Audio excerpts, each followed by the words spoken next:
Question 2 from Janet. I've never planted a winter garden. My summer stuff is still growing.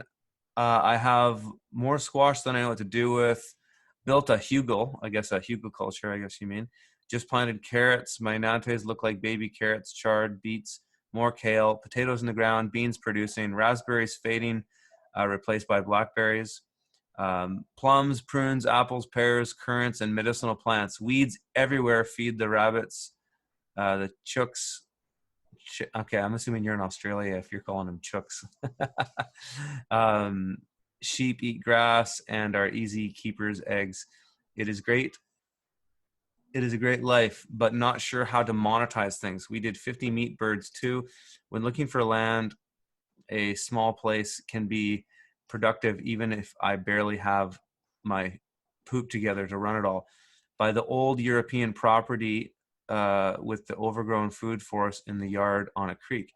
Thank you for your inspiration, Curtis. I followed you for years. John Paul, Joel Salatin, and lovely Charles Dadling. To all you people who are going for it and for those waking up. Hey, right on. That's a cool, it's cool to hear about what's going on for you there. I mean, the ways to, so, you know, you've got a lot going on in your homestead and that sounds like a dream. I would say, generally speaking, if you're going to monetize your homestead, so kind of getting into what people are calling farmsteading, I would look at some of the things that you do that you think you could scale up to make them commercial, because all of those crops and products you have, you can't necessarily commercialize all of those, but you might be able to, you know, I don't think you said how much land you're on, but you know, really what it comes down to is picking a few of those things and then doing something with them. So I find generally doing animals on small scale like that, if you, I don't know how big your property is, maybe you're on a larger acreage, but if you're on a small scale, vegetables are definitely the most profitable thing you can do on a small scale. Microgreens for sure being the one, but you got to have a place to sell all those microgreens, and not everybody has that. You know, you could probably, with a homestead or farmstead like this, you could probably scale up some of that vegetable production and then keep the rest of your homestead as it is. You know, it all just depends on what you want to get out of it. You know, the thing is, like, money is money.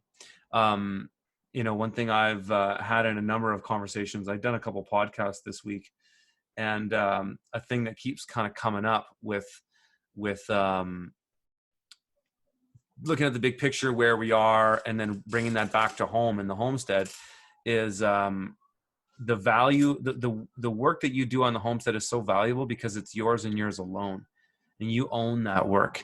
And when you're harvesting vegetables and collecting eggs to bring into the kitchen to eat for a meal, that's your work and your work alone. Nobody taxes that work. Nobody regulates that work. Nobody takes that work away from you. It's yours. And that's very empowering. And the minute we monetize things and commercialize and compartmentalize things, then they go into that legal jurisdiction where they are taxable. And then the minute you start exchanging product for currency, then you're obligated to pay taxes and things like this and fall into that whole system. And we all know that that's necessary to some degree in our lives. But I think it's quite amazing to think about how one could start to transition themselves further away or maybe a bit towards one or the other. So one being freedom on the land, where you're basically just working on the land and all of that, those resources are going to you. But you don't really make any money, or you make very little money. Or then the other side of it is you're a commercial operator, like I was for 10 years. And that's the majority of the agricultural experience I had, was being commercial. Now I've kind of moved further over here, yet I still make money in the commercial world because I do all of this stuff, right?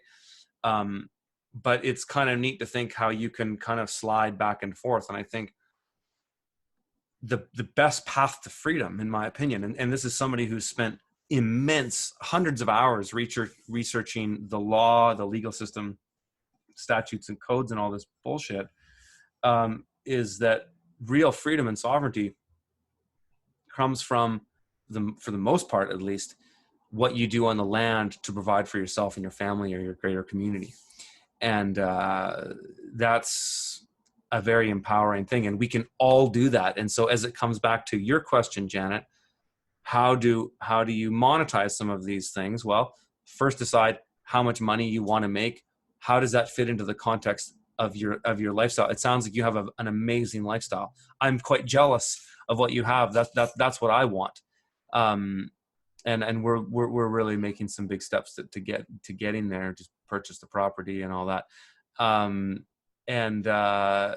But it's, what's that equilibrium? What do you want? How do you want to balance that out? Because as soon as you start going commercial, then now your work obligations are a little bit different, right? It's not just collecting a couple eggs in the morning. And, gardens are very little work as far as homestead garden. I mean, what do I probably spend less than 2 hours a week in my garden to maintain it, to replant things and harvest things. It's very little work.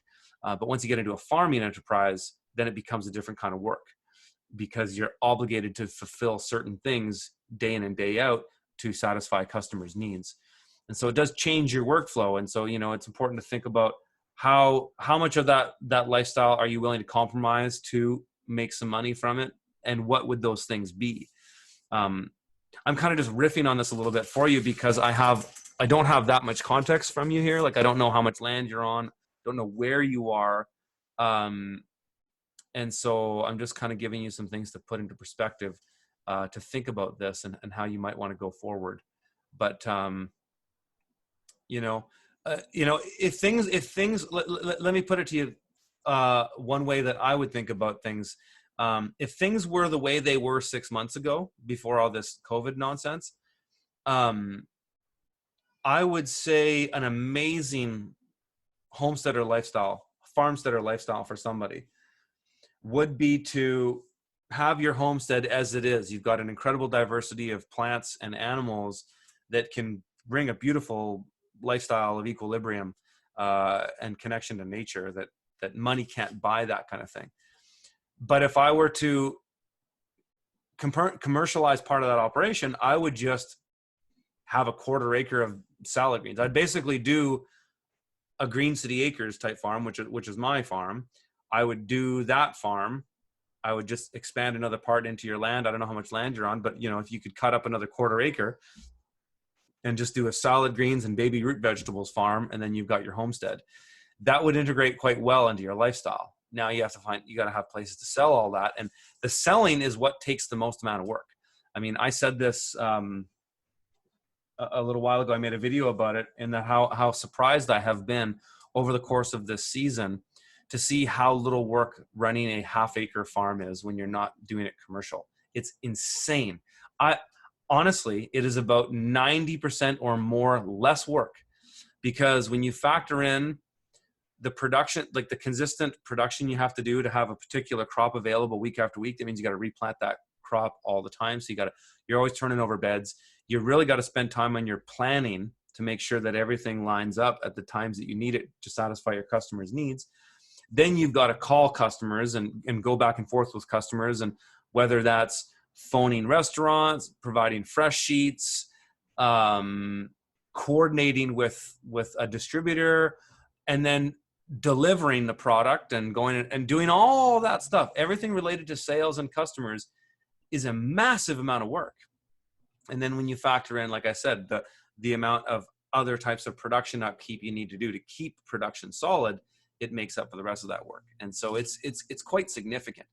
But keep those things in mind, as you think about how you might want to move forward, doing this kind of thing. Think about how you would be okay with your life changing. What would be the things that you'd be willing to compromise in your lifestyle, and what are the things that you wouldn't compromise? So sort of make a list of things that are negotiable, kind of like I did in that land searching video. What's negotiable for you that you could bend and flex a little bit on how you would like your lifestyle to change? And then what are the things that are non-negotiable? What are things that you would absolutely not change going forward? And if you kind of go through that process, I think you'll come through with a bit more of a clear place of where you'd want to go with it. And then I would say, ask me a question for next Thursday, and give me a little bit more context, and I'd be happy to elaborate any which way that could help you.